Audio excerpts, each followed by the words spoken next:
오늘 우리에게 주신 하나님 말씀 함께 봉독하겠습니다. 구약의 말씀 열왕기하 4장 1절부터 7절까지 말씀입니다. 이 말씀 봉독할 때 우리를 향한 하나님의 음성이 들려지기 바랍니다. 다 같이 한 목소리로 합독하겠습니다. 선지자의 제자들의 아내 중에 한 여인이 엘리사에게 부르짖어 이르되 당신의 종 나의 남편이 이미 죽었는데 당신의 종이 여호와를 경외한 줄은 당신이 아시는 바나이다. 이제 빚준 사람이 와서 나의 두 아이를 데려가 그의 종을 삼고자 하나이다 하니 엘리사가 그에게 이르되 내가 너희를 위하여 어떻게 하랴? 내 집에 무엇이 있는지 내게 말하라. 그가 이르되 계집종의 집에 기름 한 그릇 외에는 아무것도 없나이다 하니 이르되 너는 밖에 나가서 모든 이웃에게 그릇을 빌리라. 빈 그릇을 빌리되 조금 빌리지 말고 너는 내 두 아들과 함께 들어가서 문을 닫고 그 모든 그릇에 기름을 부어서 차는 대로 옮겨 놓으라 하니라. 여인이 물러가서 그의 두 아들과 함께 문을 닫은 후에 그들은 그릇을 그에게로 가져오고 그는 부었더니 그릇에 다 찬지라. 여인이 아들에게 이르되 또 그릇을 내게로 가져오라 하니 아들이 이르되 다른 그릇이 없나이다 하니 기름이 곧 그쳤더라. 그 여인이 하나님의 사람에게 나아가서 말하니 그가 이르되 너는 가서 기름을 팔아 빚을 갚고 남은 것으로 너와 내 두 아들이 생활하라 하였더라. 아멘. 오늘 본문의 말씀은 한 가난한 가정의 이야기를 전해주고 있습니다. 이 집안은 신학생 집안입니다. 하나님의 종이 되겠다고 선지학교에 들어갔는데 그만 수업을 다 마치지도 못하고 이 선지자 후보생이 사망하고 맙니다. 그런데 이에게는 가정이 있었습니다. 아내가 있었고 두 아들이 있었습니다. 설상가상으로 이 가정이 어려운 것은 빚을 떠안게 됐다는 겁니다. 이 가정이 어떻게 살아갈까? 삶이 막막한 가운데 하나님이 이 가정을 돌보십니다. 이 가정에 부흥의 역사가 일어났습니다. 부흥은 무엇입니까? 부흥은 회복이고 부흥은 충만이며 부흥은 생명이 살아나는 걸 말합니다. 남편이 떠나가고 모두가 다 절망하며 고개를 떨굴 때 하나님은 이들에게 소망을 주셨습니다. 재기의 발판을 만들어 주시고 기적의 역사를 창출해 주셔서 다시금 내일을 향해 나아가는 가정이 되게 하셨습니다. 오늘 우리에게 부흥이 필요합니다. 교회가 부흥이 필요합니다. 우리 가정이 부흥이 필요합니다. 우리 개인의 심령의 부흥이 필요합니다. 오늘 말씀을 통해서 우리를 만져주시고 인도하시며 다음 세계로 이끌어주시는 하나님의 놀라운 기적과 같은 역사들을 마음에 품고 소망을 가지고 부흥의 역사 체험하며 하나님의 뜻을 이루고 살아가는 믿음의 백성 다 되시기를 주님의 이름으로 축원합니다. 우리 옆에 분을 권면하시고 말씀 듣겠습니다. 하나님은 오늘도 당신을 향한 계획을 가지고 계십니다. 첫 번째 우리가 생각할 것은 사람은 누구나 다 도움을 필요할 때가 있다는 겁니다. 그렇지요. 사람 다 그래요. 어려울 때가 있습니다. 자, 젊은 신학생의 죽음, 이것은 가정엔 커다란 곤경이 찾아온 것으로 해석됩니다. 그가 어떻게 죽었는지 성경이 잘 설명을 안 합니다. 병으로 죽었을 가능성이 제일 높습니다. 다른 이유도 있을 것 같습니다. 이세벨이 선지자들을 미워했습니다. 그래서 아마 엘리사와 같이 있는 사람들은 아마 살해 대상이 될 가능성도 있습니다. 어쩌다 하나님의 말씀을 올곧게 전하다가 돌에 맞아 죽었는지 피살되고 암살됐는지 잘 모릅니다. 여하튼 그가 갑작스럽게 세상을 떠났다고 얘기합니다. 슬픈 장례식이 치러집니다. 그런데 이 장례식이 끝이 아니었습니다. 빚을 떠났기 때문에 빚쟁이들이 그의 죽음을 듣고서 찾아온 겁니다. 남은 돈이라도 받아야 되겠다 생각하고 집안에 공격적으로 들어왔습니다. 아들을 내놔라. 돈 못 갚으면 이 두 아들을 내가 데려간다. 협박을 한 겁니다. 이 여인은 청천벽력이 아닐 수 없습니다. 남편 잃은 것도 절망적인데 이제 두 아들을 데려가 버리면 어떻게 살아갈까? 당시의 법에 의하면 빚을 갚지 못하면 약 50년 동안 종살이를 하게 되어 있습니다. 이제 두 아들은 완전히 뺏긴 겁니다. 이제 더 이상 내겐 희망이 없구나 생각할 때에 그는 선지자가 눈에 들어왔습니다.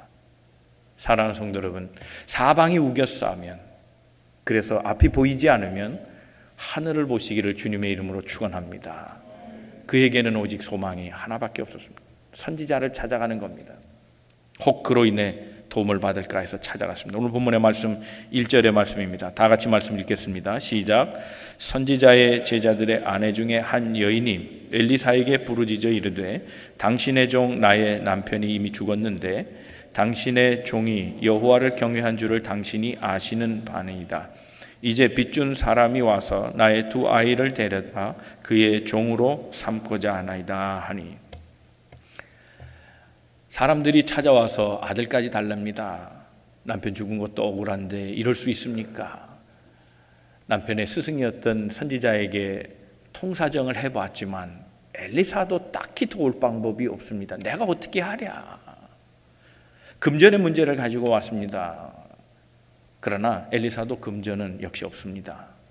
돈 문제를 다뤄줄 수 있는 그런 형편이 아닙니다.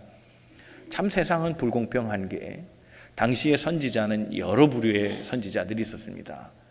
아합과 이세벨에게도, 악한 왕에게도 선지자들이 있었습니다. 그들은 높은 봉급을 받았습니다. 나름대로 풍요하게 살았습니다. 그런데 바르게 말씀을 전하는 사람은 생활이 어려웠습니다. 아무도 돌봐주는 자가 없기 때문입니다. 선지자 엘리사에게도 마음은 굴뚝 같지만 그도 금전의 문제는 다룰 수 없기에 어떻게 하랴 그랬습니다. 바로 이런 때가 하나님이 개입하셔야 될 타임입니다. 사람이 힘으로 도저히 이룰 수 없는 그 순간 하나님이 도와주셔야 합니다. 시편 50편 15절 말씀에 이렇게 기록합니다. 다 같이 말씀 읽습니다. 시작. 환난 날에 나를 부르라. 내가 너를 건지리니 내가 나를 영화롭게 하리라. 사랑하는 성도 여러분, 환난 날에 하나님께 나아가는 성도들 되시기를 축원합니다. 하나님 우리의 어려움을 아시고 그 해결 방법을 주시되 선한 길로 인도해 주시는 그런 분입니다. 1955년의 얘기입니다. 오레곤의 유진이라는 곳에 한 종교 영화가 상영된다는 포스터가 붙었습니다. 시골 동네 사람들이 모였습니다. 많은 수가 아니었지만 대부분 농부 출신으로 그래도 문화생활 한다고 영화 상영에 많은 사람들이 왔습니다. 내용은 한국전쟁에 대한 필름이었습니다. 그 중에서도 그 전쟁으로 인해서 고아가 된 아이들의 이야기들, 또 미군 병사들이 한국 여자랑 사랑에 빠져서 만들어진 혼혈 가정, 그래서 그 아이들, 버려진 아이들의 이야기를 다룬 그런 다큐멘터리 형식의 영화였습니다. 그리고 영화 맨 마지막에 홍보 자막이 뜨는데 이들을 도와달라는 자막이 떴습니다. 이 어린애들을 돌보아 주십시오. 이 영화를 보면서 마음에 충격으로 다가왔던 그런 농부 부부가 있습니다. 이들은 집으로 돌아가면서 대화를 했습니다. 여보, 어떻게 하지? 저 아이들 돕고 싶은데 우리는 할 수 있는 게 없잖아. 우리가 무엇을 어떻게 도울 수 있지? 우리는 할 수 있는 게 없잖아. 그런데 이상하게도 이 영화가 계속해서 몇 날이고 계속 머리에서 되뇌어지고 사라지지 않는 것이었습니다. 우리가 어떻게 하지? 할 수 있는 게 없잖아. 이것은 그들의 기도가 되기 시작합니다. 하나님 앞에 기도합니다. 우리가 어떻게 하지? 하나님 도와주세요. 아무것도 할 수 없어요. 그러나 저들은 돕고 싶어요. 근데 기도가 거듭될 때 하나님 그들의 마음에 확정해 주신 것이 있었습니다. 너희가 가서 도와라는 것. 그것을 소명으로 받아들입니다. 그래서 가지고 있던 농장의 일부 땅을 팔아서 직접 한국으로 방문해서 8명의 아이를 데리고 왔습니다. 이 사실이 동네 신문에 게재되고 동네 신문에서 또 인용이 돼서 지역의 신문 넓혀가며 계속 보도되기 시작했습니다. 많은 후원자들이 좋은 일 했다며 나도 일조하겠다고 돈을 보내오기 시작했습니다. 이것은 틀림없는 하나님의 일이다. 마음에 굳은 결심을 하고 나머지 농장 모든 것을 팔아서 한국전쟁에서 발생한 그 아이들을 돌보기 시작했습니다. 그가 바로 홀트입니다. 해리 홀트 아동복지재단의 아버지였습니다. 그 후로 그는 16,000명의 한국 고아 아이들을 미국 가정과 결연해주는 사업을 계속하게 되었습니다. 무엇을 어떻게 하지? 아무것도 할 수 없는데, 우리가 할 수 있는 것은 아무것도 할 수 없다.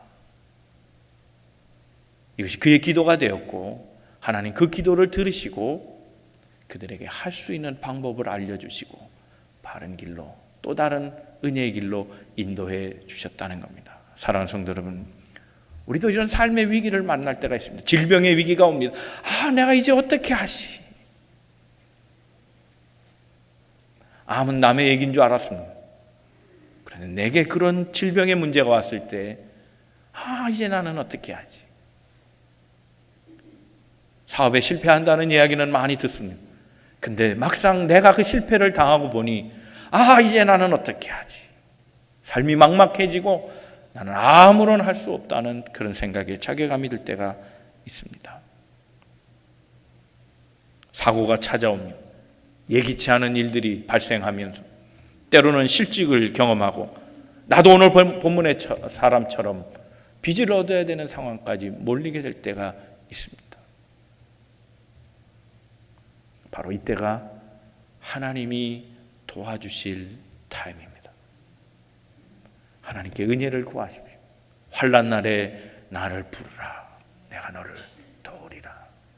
사랑하는 성도 여러분, 예기치 못한 아픔과 슬픔, 절망과 고통의 순간이 찾아올 때 나는 아무것도 할 수 없다라고 하는 그런 생각에 절망에 빠진 분들 계시다면 이 시간 사방의 우겨싸임 중에도 뚫려있는 하늘을 바라보시고 주께 구하는 성도들 되시기를 바랍니다.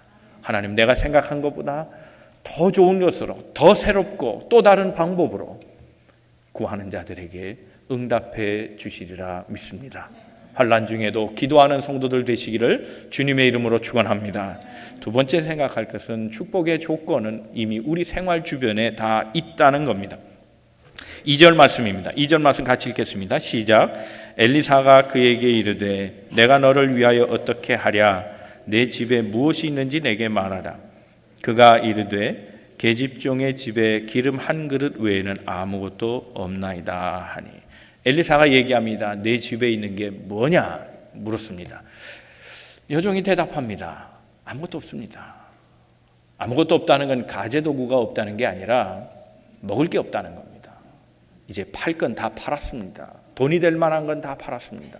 남은 건 그릇이라 그랬는데 그 그릇은 아소카라는 건데, 이 아소크라는 말은 제기에 쓰는 겁니다. 제기입니다. 제기. 그러니까 제사 때 드리는 기름이 조금 남았다는 겁니다. 그릇이 남았다는 의미가 아니라 작은 그릇 안에 기름 조금 있다는 겁니다. 그래서 그 그릇이 남았다는 겁니다.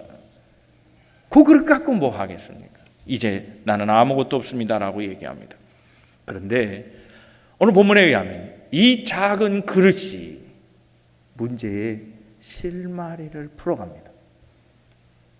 아무것도 없다고 생각했지만 사실 남은 것 그거 하나가 해결의 도구였습니다.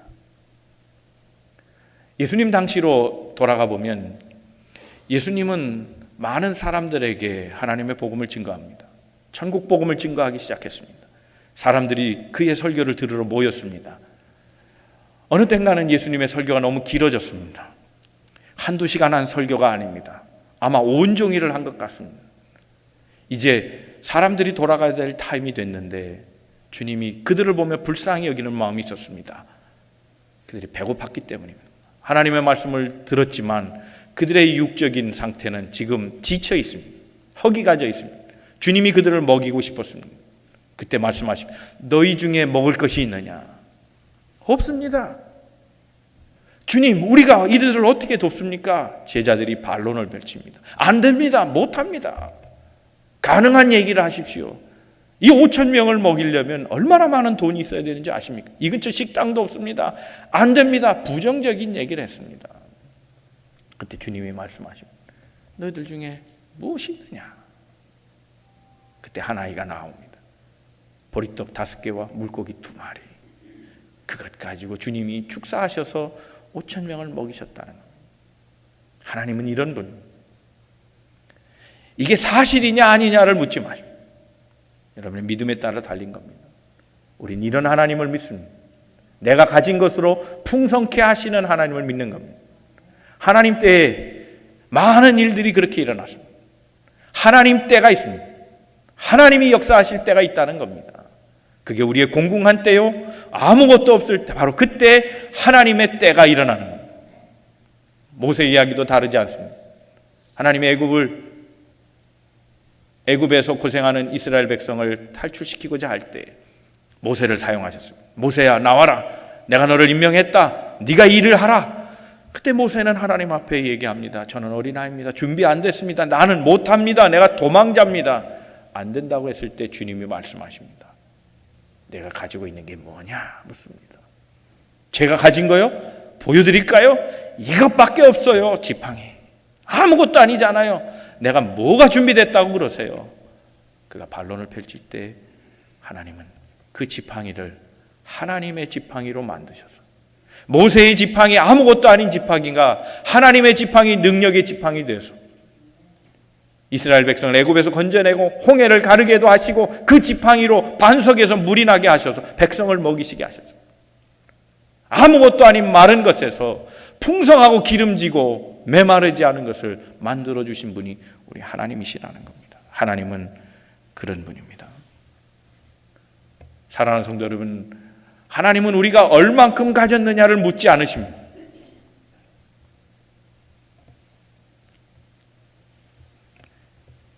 하나님이 우리 삶에 개입하시면 하나님은 놀라운 역사로 인도해 주셔서 우리의 삶을 바꿔주시고 풍성케 하십니다. 여러분, 빈 것은 하나님이 채워주십니다. 모자란 것은 더해 주시고, 거친 것은 다듬어 주시고, 꺾인 것은 하나님 다시 세워주시고, 그런 분이 우리 하나님입니다. 때때로 우리는 우리의 삶을 풍성케 해주신 하나님을 믿지 못할 때가 있습니다. 왜요? 우리의 가진 것이 없기 때문입니다. 그러나 하나님은 우리에게 남은 것을 묻고 계십니다. 내가 남은 것이 무엇이냐를 묻습니다. 그것을 통해 역사하시겠다는 겁니다. 여러분 생각해 보십시오.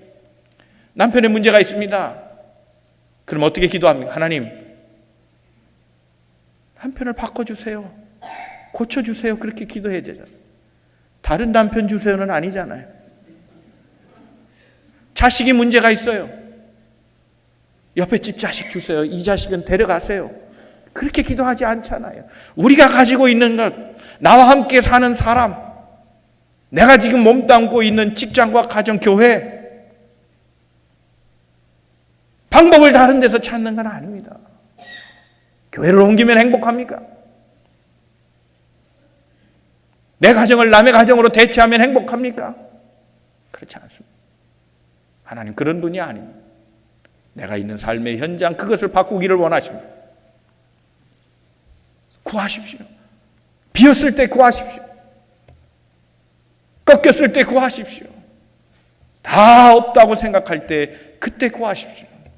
하나님은 이미 우리 삶의 현장에 축복의 근거들을 두고 계시며 그것을 주님 앞에 내어놓을 때 더하시는 하나님, 풍성케 하시는 하나님인 줄로 믿습니다. 날마다 우리 삶의 모든 것들이 개선되고 더해지고 풍성해져가는 은혜의 삶을 체험하는 우리 만남의 성도 모두가 되시기를 주님의 이름으로 축원합니다. 마지막 생각해 볼 것은 그릇을 넓히면 축복이 더해진다는 겁니다. 자, 3절 4절 말씀을 함께 읽겠습니다. 시작. 이르되 너는 밖에 나가서 모든 이웃에게 그릇을 빌리라. 빈 그릇을 빌리되 조금 빌리지 말고 너는 내 두 아들과 함께 들어가서 문을 닫고 그 모든 그릇에 기름을 부어서 차는 대로 옮겨 놓으라 하니라. 그랬습니다. 엘리사 선지자가 얘기합니다. 이 여종, 이 과부에게 말하기를 그릇을 빌려오라는 겁니다. 그런데 조금 빌리지 말고 많이 빌려오라는 겁니다. 될 수 있는 한 많이, 최대한으로 빌려오라고 얘기하십니다. 그러나 이 명령을 받은 사람, 이 과부의 입장에서 생각해 보면 이건 믿음에 대한 도전입니다. 뭐 하려고? 왜? 빈 그릇은 왜 필요한? 내가 지금 빈 그릇 달라고 한 적이 없는데 돈을 줘야지 왜 빈 그릇을 달라고 하나? 이건 무언가 나를 도전하는 일로 보았을 겁니다. 여러분, 믿음은 이론이 아닙니다. 믿음은 행동입니다. 곧 믿음은 순종입니다. 여러분, 믿음은 이에 대해서 따라가는 게 아닙니다. 그걸 믿음이라 그러지 않습니다. 동의하고 가는 것을 말하지 않습니다. 우린 때대로 믿어져야 믿는 겁니다. 내가 동의할 수 없는 것은 절대로 따라하지 않습니다. 그 마음이 인간관계에도 나타납니다. 내가 동의할 수 없는 것은 절대로 같이 하지 않습니다. 이게 습관이 되면 안 됩니다. 그건 믿음 생활에 얼마나 방해가 되는지 모릅니다. 믿음이란 하나님이 원하시는 걸 하는 겁니다. 내가 생각이 달라도 하나님이 그렇게 원하신다면 자기 자리를 내놔야 하는 겁니다. 하나님 뜻이 그렇다면 동의할 수 없어도 가는 것이 믿음입니다. 이 여인은 지금 그렇게 합니다. 속으로야 믿음에 대한 도전을 받았을지 모르지만 가져오라 하니 이 집 저 집을 다닙니다. 사람들의 비난도 있었을 겁니다. 그릇은 뭐 하려고? 아니, 이 여자가 갑자기 남편을 잃고 자식도 잃게 되는 상황이 오니 정신이 이상해졌네. 빈 그릇을 뭐해? 더더군다나 아니에요, 주세요. 이 그릇 가져가면 선지자가 채워주실 거예요. 미쳤어? 아, 제대로 갔구나. 그렇게 얘기했을 겁니다. 상관없습니다. 그런 비난, 조소 문제가 아닙니다. 전심을 다해서 이곳저곳 다니며 그릇을 얻어왔습니다. 하나님은 바로 이 순종을 통해 일하셨습니다. 가득히 방 안에 온 그릇이 다 꽉 채워졌습니다. 5절과 6절 말씀입니다. 다 같이 한번 말씀 읽습니다. 시작. 여인이 물러가서 그의 두 아들과 함께 문을 닫은 후에 그들은 그릇을 그에게로 가져오고 그는 부었더니 그릇에 다 찬지라. 여인이 아들에게 이르되 또 그릇을 내게로 가져오라 하니 아들이 이르되 다른 그릇이 없나이다 하니 기름이 곧 그쳤더라. 그랬습니다. 마지막 그릇을 가져왔을 때 문을 닫아버립니다. 문을 닫아버린 이유가 여러 가지 있겠습니다만은 문을 닫고 그 일을 직접 하게 하시는 하나님의 뜻은 어쩌면 문이 열려 있으면 누가 와서 슬쩍 기름에 넣고 갈 수도 있고 선지자가 넣고 갈 수도 있고 그렇잖아요. 그린 철저하게 막은 겁니다. 이거는 아무도 타치 안 했다는 겁니다. 방 안엔 기름이 없습니다. 빈 그릇입니다. 문을 닫아버립니다. 철저하게 하나님의 역사했다는 걸 보여주는 겁니다. 그리고 작은 그 기름이 담긴 그릇을 놓고 부어댑니다. 자그마한 곳에서 나온 기름이었지만 멈추지 않았습니다. 마지막까지 다 채워졌습니다. 근데 이 일을 행한 사람을 보십시오. 선지자입니까? 아닙니다. 이 여인이 한 겁니다. 하나님은 이 기적을 본인이 직접 체험하도록 하셨습니다. 이게 중요합니다. 체험의 신앙이 중요한 겁니다. 남이 채워준 것으로 먹는 것은 일회성입니다. 그러나 내가 그 기적을 체험했다면 나는 이 평생 그 기적을 마음에 안고 살아갈 겁니다.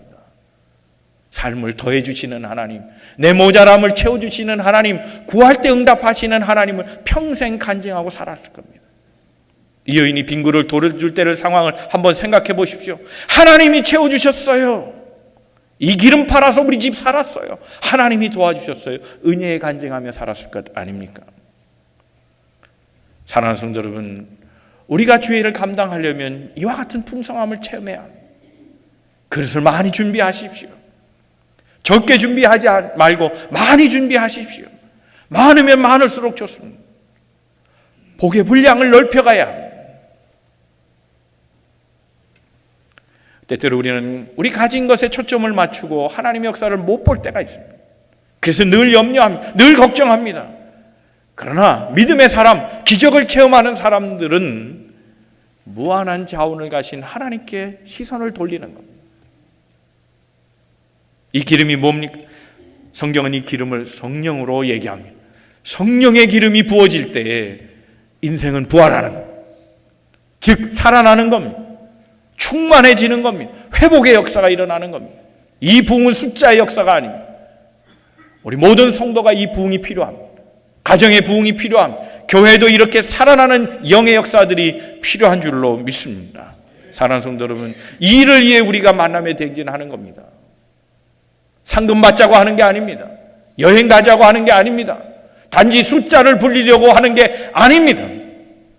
이 만남의 대행진을 통해서 우리가 부흥을 경험하자는 겁니다. 성령의 기름 부으심을 경험하자는 겁니다. 오늘도 우리에게 기적은 일어납니다. 사랑하는 성도 여러분, 하나님 앞에 나와 기도하십시오. 하나님이 준비한 그릇만큼 다 채워주시리라 믿습니다.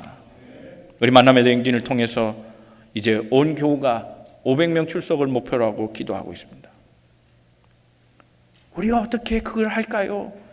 아니 3개월 만에 500명이 될까요? 네, 물론 이 숫자는 어린이를 포함하고 EM을 다 포함한 숫자입니다.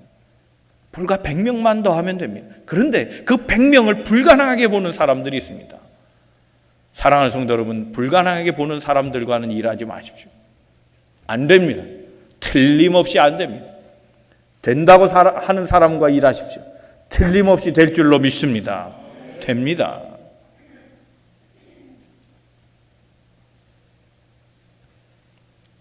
오늘 그 이유를 본문에서 찾아볼 수 있습니다. 하나님은 작은 그릇까지도 역사하시는 분, 그리고 할 수 있는 것을 이미 우리 안에 다 갖고 있음을 알게 하시는 분이 하나님입니다. 많은 인프라가 이제 있습니다. 우리가 부족한 게 뭡니까? 우리가 부족한 것은 하나님의 역사도 아니고 우리가 가진 것도 아닙니다. 순종이 부족합니다. 최근 그 미국의 소매상 협회에서 나온 자료에 의하면 그 세일즈맨들의 활동 사항을 통계로 냈는데 전화 판매원의 경우입니다. 물건을 팔 때 48%가 한 번 딱 전화하고 안 사요 그러면 포기한답니다. 48%가. 한 번 더 묻는 케이스는 25%라는 거예요. 그리고 또 한 번 묻는 사람은 15%랍니다. 그러니까 3번 만에 중단한답니다. 그러니까 대부분의 사람은 다 한 번, 두 번, 세 번으로 다 끝나버리는 겁니다. 그런데 그 통계 중에 12%는 끈질기게 한다는 거예요. 지속적으로 팔 때까지 전화한다는 거예요. 그런데 놀라운 것은 이 12%의 세일즈맨, 끝까지 포기하지 않는 이 사람들의 판매량이 전체 판매량의 80%라는 겁니다. 포기하지 않는 사람들, 긍정적인 사람, 불굴의 마음을 가진 사람들입니다. 신앙도 마찬가지입니다. 나는 복음의 증인이다 3편 시리즈에 설교한 내용 중에 그런 통계 드렸잖아요. 데이비드 허킨슨이 만든 자료입니다. 그 자료에 의하면 모든 조직사회의 2.6%의 부정적인 사람이 76%의 사건을 만들어낸다는 겁니다. 부정적인 사람들이 다 일을 만들어내지만 그러나 반대로 긍정적인 사람이 모든 일들을 이루어간다는 상반된 보고가 있습니다. 그러나 이건 굉장히 연관성 있는 말들입니다. 사랑하는 성도 여러분, 하나님은 기도하는 만큼 채워주실 줄로 믿습니다. 하나님의 기름은 모자라지 않습니다. 하나님의 능력은 무한함. 문제는 우리의 순종에 있습니다. 믿음으로 나아가는 순종에 있습니다. 우리가 말씀 순종하기만 하면 하나님은 우리를 통해 위대한 일을 시작하실 줄로 믿습니다. 저는 지난 한 주간 기도하면서 얼마나 가슴이 벅찼는지 모릅니다. 전도 헌신서 작정하는 것, 이걸 작정하고서 우리 교인들이 얼마나 힘쓰고 했을까. 한 영혼 더 구원하기 위해서, 전도하기 위해서, 직장과 가정에서 또 만나는 모든 관계에서 얼마나 많이 했을까 생각하면서 감격에 젖고 있습니다. 그래서 여러분에게 감사한 마음입니다. 저는 전도하는 사람을 축복합니다. 한번 따라해 주시겠습니까? 전도하면 청춘이다. 좀 크게 하시면 더 좋을 것 같은데. 청춘으로 살고 싶으지 않으세요? 한번 다시 하겠습니다. 전도하면 청춘이다. 네, 다른 말로 해도 마찬가지입니다. 기도하면 청춘이고요. 전도하면 청춘이에요. 그건 틀림없는 사실입니다. 여러분, 월트 디즈니 아시죠? 이 말씀만 하고 마치겠습니다.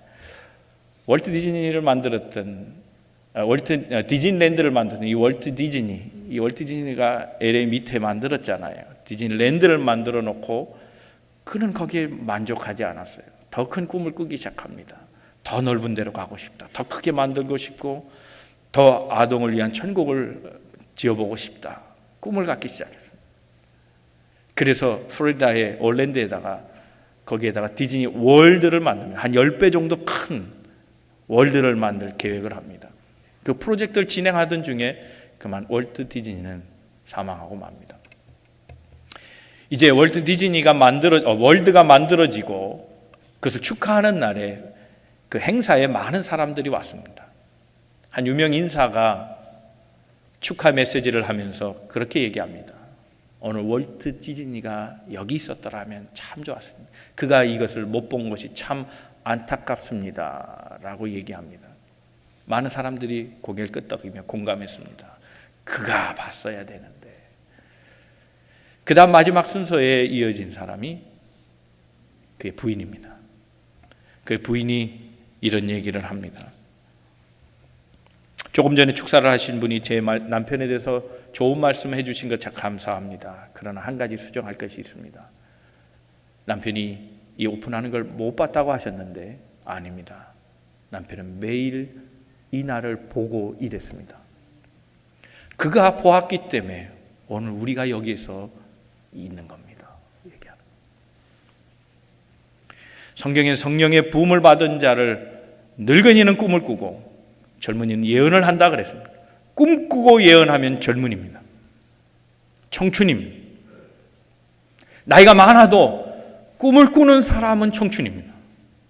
근데 나이가 어려도 꿈이 없는 사람, 내일을 말하지 않는 사람, 긍정적이지 않은 사람 다 죽은 사람입니다.